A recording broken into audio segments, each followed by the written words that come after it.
Former 76er Spencer Hawes saw his basketball career end when many players are just reaching their prime at the age of 28.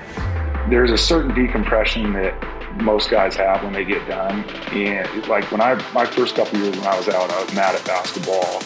I didn't want to watch anything. I didn't watch any games. I was just like, I need a break. Before he left the game, Hawes took some good memories from his Philly experience, including a playoff upset and a 7-game thriller against Boston. Spencer Hawes, our guest this week on Fresh 24. The Sixers lock all windows and doors. For the record! Yeah!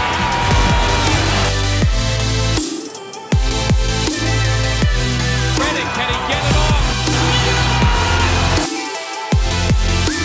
And the putback turning garbage into gold.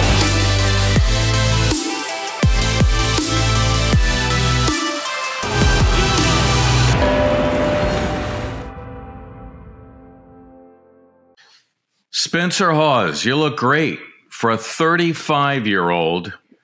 And Goes quick. Who you telling? Who you telling? I'm Mr. 67 over here. You stopped playing in 2017. You were only 28. Why was that? It was not my decision. I was getting ready going into the last year of my contract. I had a player option that I kind of went back and forth on and ended up exercising earlier on that summer. And then really the day of, I guess, the waive and stretch, which was a new provision in the CBA, the day that came up was the first day that I had heard anything about that pertaining to my situation. And kind of before I knew it, I'd been waived. First time I'd ever been cut. I wasn't feeling too bad about it, but all of a sudden the time goes on and the phone stops ringing, and then it starts to sink in. What's that like when the phone stops ringing?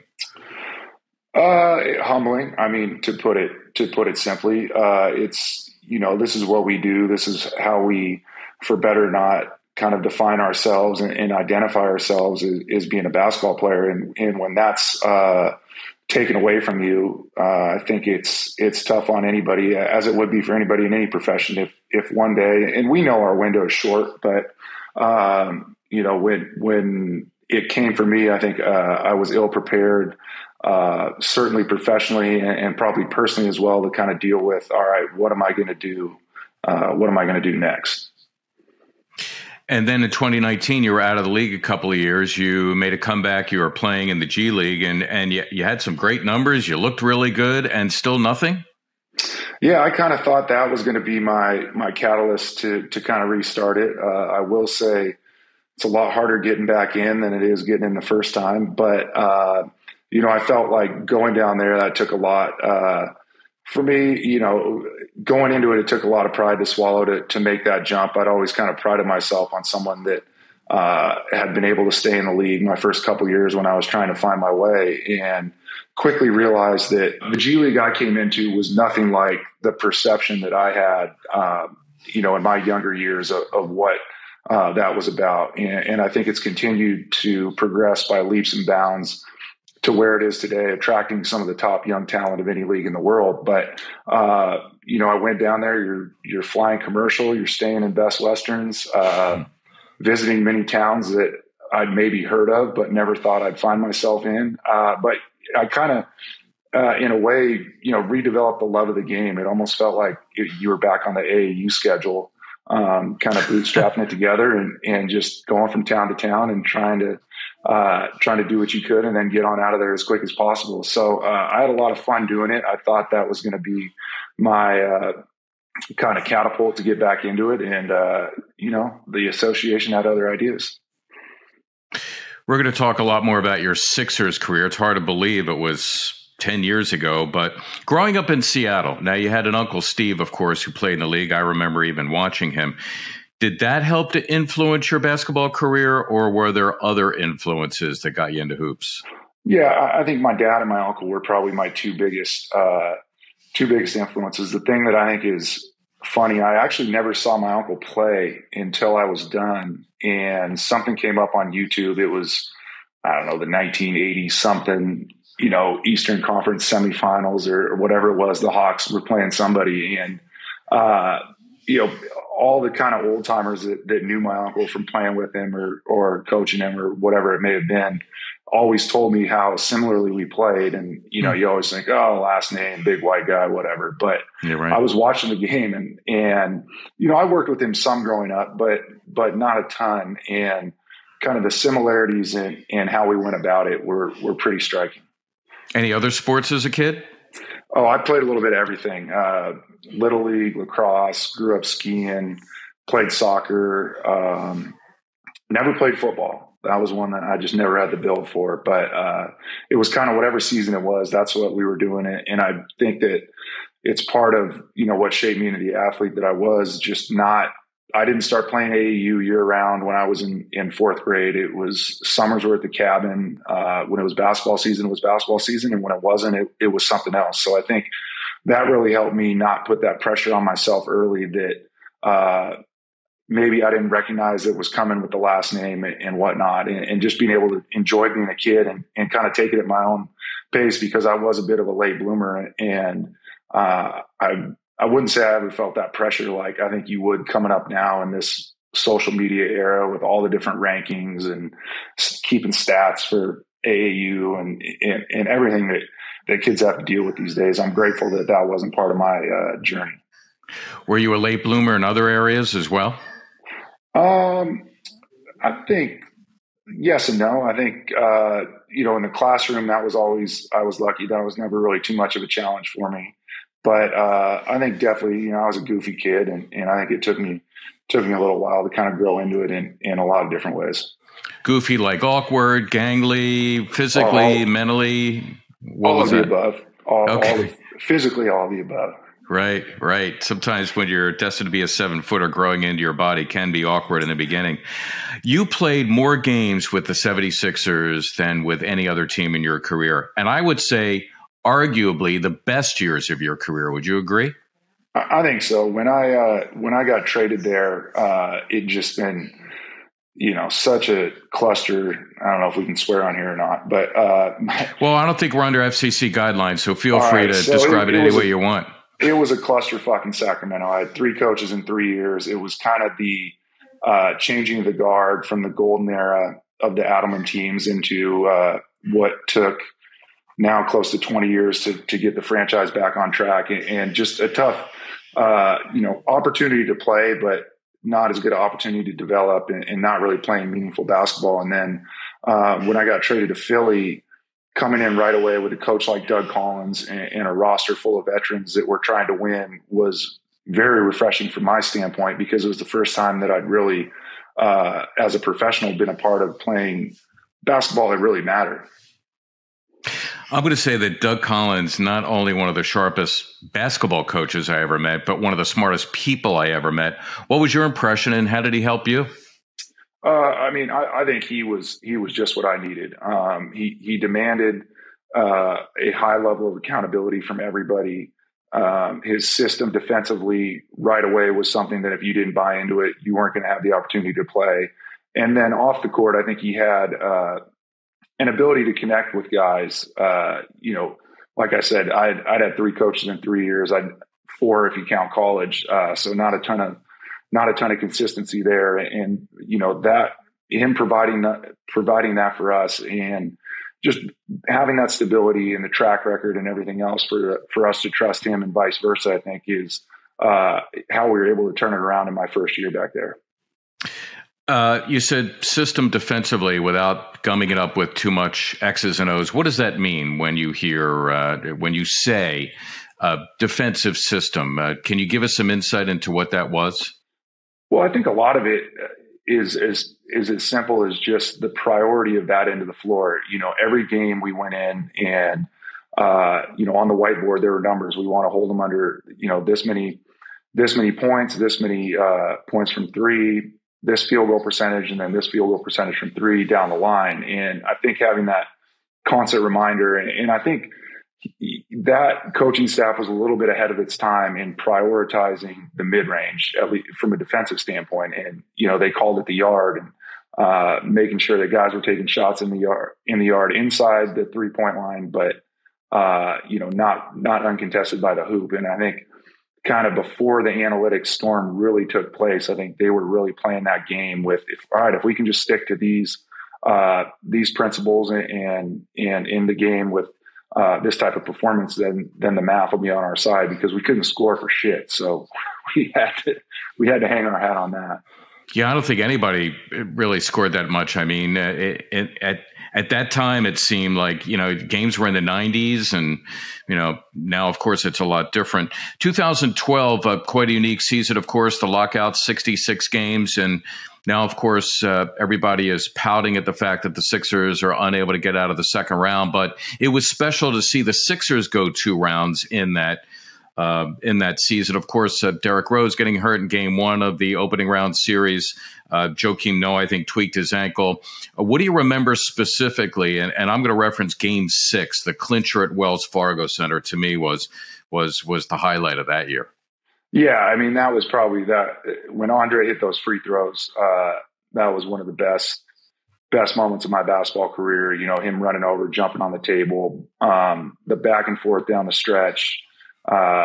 Getting the opportunity to foul their center when we didn't think he'd come anywhere near touching the ball, and having him, I can't remember if he missed 1 or 2, but he missed at least one of them that mattered. And then just, not calling timeout. I know that's been a big kind of point of contention back and forth this year with, especially with the Celtics, letting Andre kind of go with a head of steam and then draw the foul and step up and make probably 2 of the biggest free throws of his career. Yeah, if I remember correctly, I think Larry Brown was always a big proponent of, hey, you should know what to do in this situation. We've coached it up in practice, and go do your thing. By the way, in that game 6 clincher at Wells Fargo Center, just let me add parenthetically here, a rookie by the name of Jimmy Butler played 26 seconds. But let's talk about the second round now. You take the Boston Celtics, and this was still a viable team. Paul Pierce, Kevin Garnett, Ray Allen, Rajon Rondo. You took them to 7 games, and in that 7th game at Boston, it's a 3-point game. There's under 4 minutes to go, and who takes over but Rajon Rondo? What do you remember most about that game, and specifically about that stretch that Rondo had? Well, it wasn't in the scouting report. I remember that. He was not that we were trying to have any one individual beat us, but we weren't going to leave Paul. We weren't going to leave KG. We weren't going to leave Ray. And to his credit, he came down. I think he hit 3 of them down the stretch, and really, including a 3 of all people. I think he made 2 or 3 threes at least. And, he did. Okay, fine. Yeah, and that that was kind of the heartbreaker. But I think for us, we were so young at that point, still being in part of that competitive series and feeling like we were so close going into the next season. The guys I still talk to off that team were still frustrated that we never got a chance to kind of double down and see where it would have gone. But it was a blast of a series. My dad and my uncle flew back for game 7 in Boston. I mean, we know what the atmosphere is there based off a couple days ago. So that was as frustrating as it was. It's still one of the more compelling atmospheres and situations that I've been in sports. And unfortunately, the next year you missed the playoffs. Was that the ceiling for that team, do you think? I think once the front office made the moves that they did that offseason, getting rid of Andre, kind of going all in on Bynum, and when he wasn't able to get on the court, I mean, there's not. I don't think many franchises had the margin to make a move like that with what we gave up, and then not end up getting anything in return for it. Yeah, and I have to imagine that Andrew Bynum thing had to be a distraction. I mean, that's all people were talking about is this guy ever going to play? And I think he had a handful of practices at the most and never saw any court time.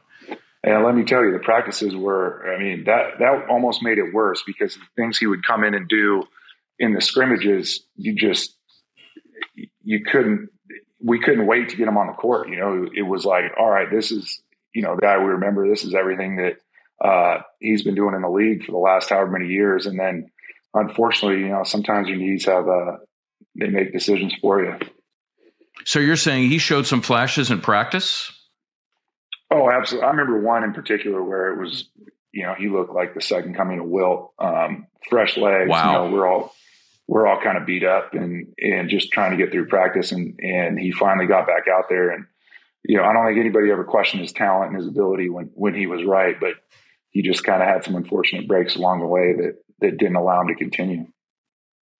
You were great playing from the high post. Is that something that Doug Collins set you up to do, or was it something that you felt you were always destined to do, period? I think that kind of started for me in Sacramento, a little bit of the, kind of the influences from the previous regime and offense that they were still trying to hang on to. Having a vet like Brad Miller, who was one of the best to do it from that position as a big man, and kind of just a little bit of evolution or getting to the league and realizing, all right, I can't post guys up anymore. I'm not strong enough to do that. And the offense, the way it shifted quickly to where that not being a priority anymore, I was like, all right, I got to be able to shoot and I got to be able to make plays in order to provide value and make sure I keep myself on the floor. So after the 12-13 season, the Sixers part ways with Doug Collins. It's the first year for not only Brett Brown, but the process. And I have to say that I just remember going to training camp, and of course I'm an old NBA head. I didn't recognize the names of half the guys who were in training camp. Did you see the handwriting on the wall, knowing that, all right, they're going to clean house here and I'm not part of the future? I think so. I mean, if you're around long enough, you start to recognize, all right, it's the last year of my contract. It's the last year of Evan's contract. Thad, I think, might have had a couple left, but you kind of see where it's going, and you, as cliche as it is and as difficult as it is, you want to control the controllables, but it was kind of frustrating, just knowing that with a big part of the core that was still there, we were so close a couple years before, and then you lose Lou, you lose Drew, you lose Andre down the line, and it's kind of what's left. And it was a revolving door that year. I think we were kind of thrust into a position that none of us had been in. Trying to herd cats, I guess, for lack of a better term. But when you have so many young guys and so many people coming and going, it didn't breed consistency. And I give Brett a lot of credit because he did everything he could to try and run it like the Spurs, like an organization that he'd come from. But it's just, there were so many variables that were making it difficult to do that. So 8 or 9 years after that team was assembled, you admitted, I think on social media, somebody posted a picture of 5 guys from that team, and you actually admitted to not recognizing any of them. Is that right? I must have been gone by that point. I did get traded that year. Oh, no, you were gone. Yeah. Well, yeah, but still, I mean, just the fact that you, an NBA player, didn't recognize guys. But I hear what you're saying. You were already gone. You didn't actually play with the guys, but still. No, it was weird. I have a buddy out here, Solomon Alibi, who played a couple years for the Raptors, and I had forgotten that he was in that training camp, and we were together a couple weeks ago for a basketball tourney and talking about that and telling stories from that training camp, and just a lot of moving pieces. Let's just say that. NBA life. All right, it's halftime, so we're going to have a little fun with you. I have a couple of items here. The first thing is, I'm going to give you a choice between 2 things that are opposite, and I want you to just blurt out the answer. And I want you to think about it or ask me questions or get clarifications, all right? This is like spontaneous. Are you ready to be spontaneous, Spencer? Yep. All right, here we go. Coffee or tea? Coffee. Dogs or cats? Dogs. Rock or rap? Rap. Beach or mountains? Beach. Chocolate or vanilla? Chocolate. Hot or cold? Hot. Plain or peanuts? Peanuts. Offense or defense? Offense. Maximum or minimum? Maximum. Thick or thin? Thick. Red or blue? I'm just kidding about that one. We'll get back to that. We'll talk about red or blue in a second, politically speaking. All right, I'm going to delve into my music library, all right? I'm going to give you a handful of artists from my music library. You tell me if you have them also or not. Are you ready? Shoot. Supertramp. That's a no. Johnny Cash. You don't have to. You can think about this one, okay? Johnny Cash. Oh, I love Johnny Cash. There you go. Fleetwood Mac. Of course, I saw Stevie Nicks in concert. Oh wow. Pearl Jam. Of course, that #1 Seattle. The Who. The Who. Yep. Grew up. My dad played that a lot when I was a kid. All right. I love the old school stuff. Well done. All right. As promised, you're a proud conservative, as you should be. This is America. That's fine. We should all be allowed to freely express ourselves. Was it hard expressing your conservative views in the NBA? I don't think so. I think people kind of blow it out of proportion. I think now it gets so much vitriol on both sides. I never had a problem in the locker room. I think there was always, I wouldn't say I was ever anywhere near the majority, but I think when you spend that much time with people and you have as many shared experiences, there's a collective respect and understanding that,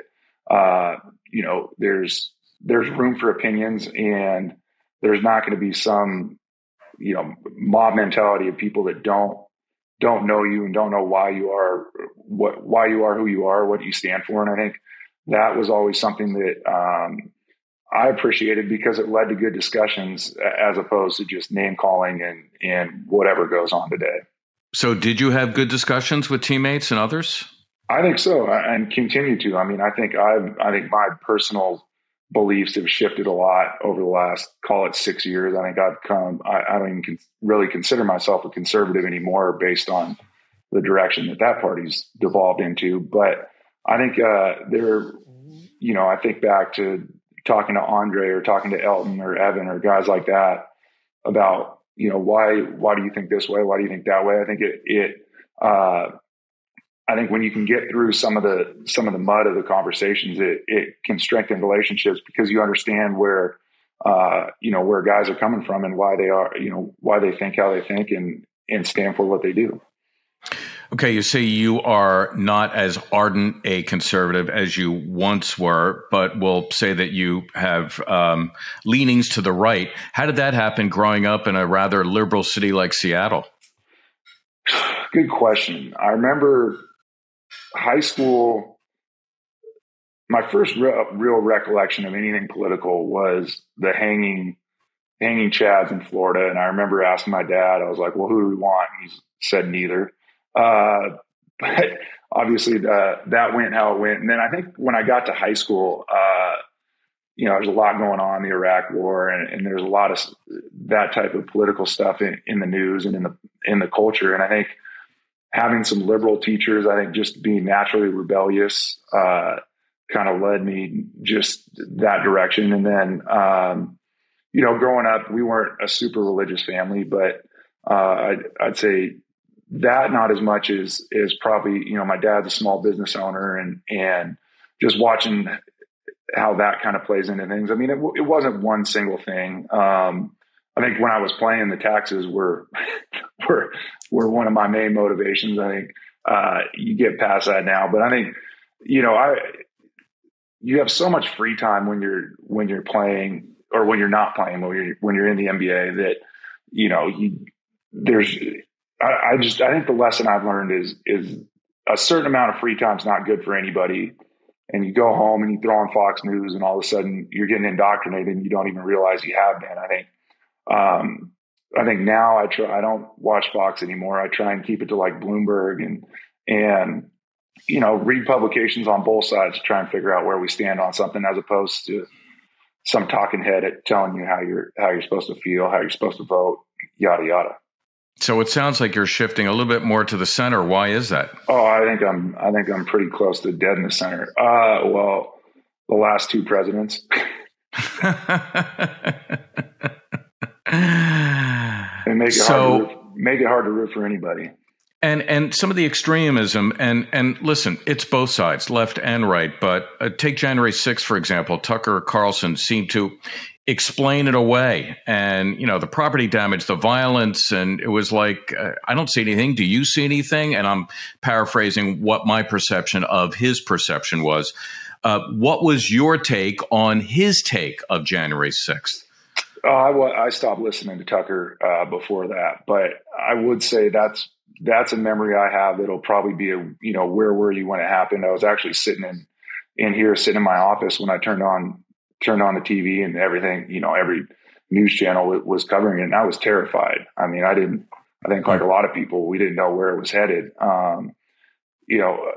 It sounds weird to say, thankfully it wasn't worse than it was, because it was a terrible stain on our history and our democracy. But that was one. I think that was another one of those things where I was, we see up here, we don't really see that side of the call it the 5%, 2%, whatever it is, the radical violence. We get all more of the far left stuff, downtown Seattle and the neighborhoods and down the line. But both sides are guilty of it. It doesn't excuse it in any way, shape, or form. And I think that I think the positive that came from it is it shone a light on a certain demographic that needed to be exposed. One last question in this regard, and then we'll move on. Some fans have complained that professional athletes should not use their platform to express their views. What's your take on that? I disagree. The thing that bothers me, if we're talking about the NBA a little bit, is the hypocrisy of, I have no problem, the social justice. I think we lead probably all sports in the world of being on the front lines of that. I think it's great what we do. I think it's great what guys do collectively, what they do on their own time. I had a former teammate, Malcolm Brogdon, leading marches in Atlanta after George Floyd. And it gives me goosebumps thinking about the leadership that he displayed that he didn't have to do. He didn't have to put himself out there like that. But I think when you look at, some of the places that the association's bread is buttered across the world and the things they turn a blind eye to, I think that's what bothers me. I have no problem with guys expressing their opinion one way or another. They have a platform. I think in today's day and age, there's almost a responsibility to stand up for what's right or what you believe is right, and try and bring attention to the issues that wouldn't otherwise have that platform if it weren't for people in front of the microscope, the media microscope, to be able to expose. So I don't think. I think the shut up and dribble argument, I think that's done and dusted. I think we've gotten past that. But, I do think there's a line when, as a fan, you get to a certain point and it's like, all right, I hear you. I see both sides of the argument, but I think there's a responsibility. I think it's a right, just like it's a right for everybody else. And if there's backlash, you have to be willing to deal with it if you put yourself out there. But I don't think it means that people should stop doing it, nor do they have any right not to speak their mind and stand up for whatever it is they believe in. You have used your knowledge of basketball to benefit young people. You've been holding clinics in Seattle, I see, teaching them the science of basketball. What exactly does that mean, the science of basketball? Well, I think the science, it's really trying to use a game, a sport, what kids are going to be doing for fun, regardless, trying to use that to introduce them more to mathematics, to statistics, to analytics, to things that maybe they've heard about but don't really understand how it impacts offensive strategy, defensive strategy, roster building down the line. So we tried to break it down in simple, demonstrations, drills, what have you, to show just how much impact math has on. This is why the pace is so much more. This is why teams run this offense and shoot this many threes. Or when your coach tells you to shoot, put more arc on it. Here is the science behind why, if Steph Curry's shooting it and it's, going up and touching the orbit and coming back down, why he's making more of them than someone shoots a flat jump shot. So nothing overly complicated, just trying to spur that love of kind of the STEM, the STEM education in kids as early as possible, to get them, as well-rounded as possible, and do it in a way that's going to have them intrigued while they're in it. Where were you when I was failing algebra in ninth grade? I could have used you. Okay, I had no idea what X and Y and all this stuff meant, and now I see it's actually applied to something. Let me ask you, what are you doing with your time? What occupies your days? What are you doing? Let's say if somebody comes up to you at a cocktail party and says, "Okay, what's your occupation besides former basketball player? What else?" Yeah, full-time dog father. That's usually how my mornings go. What do you got? What kind? I got a little golden retriever, Emerald. She's Beautiful. about a year and a half. Yeah, she's outside the door barking to get in. Trying to get more involved back, here in the community. Joined a couple boards, but the Rotary Boys and Girls Club is something that I'm really passionate about. Boys and Girls Clubs of America. Working on a project to revitalize a World War II hangar into a sports and kind of, once again, STEM focused complex not far from downtown Seattle. Hangar 2, I'll shout out the project, and some real estate endeavors, getting into development, just bought my first building. So trying to figure out what I'm passionate about, what I'm good at. But I know that the community-based programs are something that's always going to be there for me, and probably gives me the most joy, working with the kids, especially. Any itch to get back into basketball? It's growing. It's definitely growing. I find myself talking to my buddies that are, whether they're playing or in the front office, more and more frequently. We had a couple preseason games up here at the Climate Pledge last September, and just being around, pregame, during the game, catching up with people. I think there's a certain decompression that most guys have when they get done. And like my first couple of years when I was out, I was mad at basketball. I didn't want to watch anything. I didn't watch any games. I was just like, I need a break. And then all of a sudden I got league pass, and now it's, like last night there's no game on. I'm like, what? All right, got to wait for the Kraken, but that's only 3 hours. What am I going to do with the rest of the time? So I think it's, whether I like it or not, it's kind of, it's pulling me back. And I think, sometime soon, I'd like to get back to, more of a connection to the game, and especially at the highest level. Until the Sonics return to Seattle, what NBA team do you root for? The Sixers. I mean, it makes it easy, and it will even down the line because of, Eastern Conference, Western Conference. But there's another heartbreaker this year. Yep, for sure. Spencer Hawes, awesome spending some time with you. Thank you so much for being with us, and good luck in the future. Thanks for having me. Great to catch up. It's been too long.